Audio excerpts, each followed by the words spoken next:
क्या आप आज थके हुए महसूस कर रहे हैं? क्या आपके मन में बार बार ये विचार आता है कि अब बहुत देर हो चुकी है, या मेरे साथ ही ऐसा क्यों होता है? हम अक्सर अपनी परिस्थितियों को देखकर अपनी किस्मत लिख लेते हैं और हम सोचने लगते हैं कि अगर आज अंधेरा है तो कल कभी सवेरा नहीं होगा।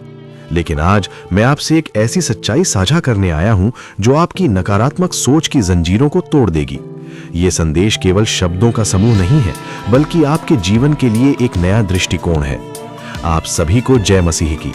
दोस्तों, बाइबल हमें बताती है कि हम संयोग से पैदा नहीं हुए हैं। भजन संहिता 139 में लिखा है कि जब आप अपनी मां के गर्भ में थे, तब से परमेश्वर की आंखें आप पर थीं। दुनिया शायद आपको आपकी गलतियों से पहचानती होगी, आपके खाली बैंक बैलेंस से या आपकी असफलताओं से, लेकिन स्वर्ग का परमेश्वर आपको अपना शाहकार कहता है। दोस्तों, नकारात्मक सोच तब पैदा होती है जब हम भूल जाते हैं कि हमारा सृजनहार कौन है। जब आप एक शेर के बच्चे हैं तो आप मेमने की तरह डर कर नहीं जी सकते। आपकी रगों में उस परमेश्वर का लहू और सामर्थ्य है जिसने शून्य से ब्रह्मांड की रचना की। अपनी सोच बदलिए। आप पराजित होने के लिए नहीं, बल्कि विजेता बनने के लिए रचे गए हैं। प्रेरित पौलुस ने एक बहुत ही अद्भुत बात कही थी, जो मुझे सामर्थ्य देता है उसमें मैं सब कुछ कर सकता हूं। ध्यान दीजिए, उसने ये नहीं कहा कि मैं कुछ चीजें कर सकता हूं, उसने कहा सब कुछ।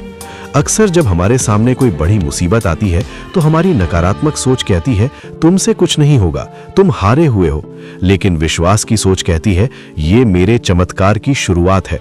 याद रखिए, जब गोलियत दाऊद के सामने आया तो बाकी सैनिक डर रहे थे क्योंकि वो बहुत बड़ा था।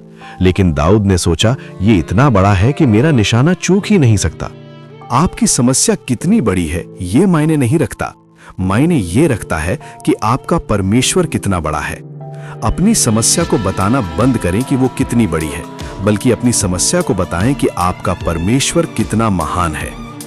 दोस्तों, रोमियो 12:2 में एक क्रांतिकारी सलाह दी गई है, इस संसार के सदृश ना बनो, परंतु तुम्हारे मन के नए हो जाने से तुम्हारा चाल चलन भी बदलता जाए। हमारी सोच एक बगीचे की तरह है।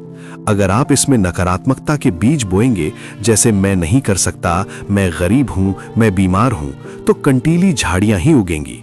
लेकिन अगर आप परमेश्वर के वचनों के बीज बोएंगे तो आपका जीवन फलदायी बनेगा। सुबह उठते ही ये कहना बंद करें कि आज का दिन भी खराब जाएगा।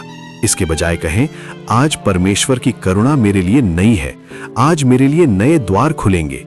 याद रखें, जैसा मनुष्य अपने मन में विचार करता है वैसा ही वो बन जाता है। यदि आप अपनी हार की कल्पना करेंगे तो आप कभी जीत नहीं पाएंगे। अपनी सोच को वचनों से भर लीजिए और आपका जीवन अपने आप बदल जाएगा। कभी कभी हमें लगता है कि परमेश्वर हमारी प्रार्थनाएं नहीं सुन रहा, लेकिन बाइबल कहती है कि उसकी योजनाएं हमारे लिए भलाई की हैं, बुराई की नहीं। वो पर्दे के पीछे काम कर रहा है। यशाया 40:31 कहता है, जो यहोवा की बाट जोहते हैं वे नया बल प्राप्त करते जाएंगे, वे उकाबों की नाई उड़ेंगे। उकाब तूफान से डरता नहीं है, बल्कि तूफान की हवाओं का इस्तेमाल करके और ऊंचा उड़ता है। आपकी आज की विपरीत परिस्थितियां आपको नीचे गिराने के लिए नहीं, बल्कि आपको और ऊंचा उठाने के लिए हैं। बस थोड़ा और धैर्य रखें, हार मत मानिए, सफलता आपका इंतजार कर रहा है। दोस्तों, आज से अपनी भाषा बदलिए। मैं नहीं कर सकता की जगह खुदा मेरे साथ है कहना शुरू करें। जब नकारात्मक विचार आए तो उन्हें यीशु के नाम से झटक दें।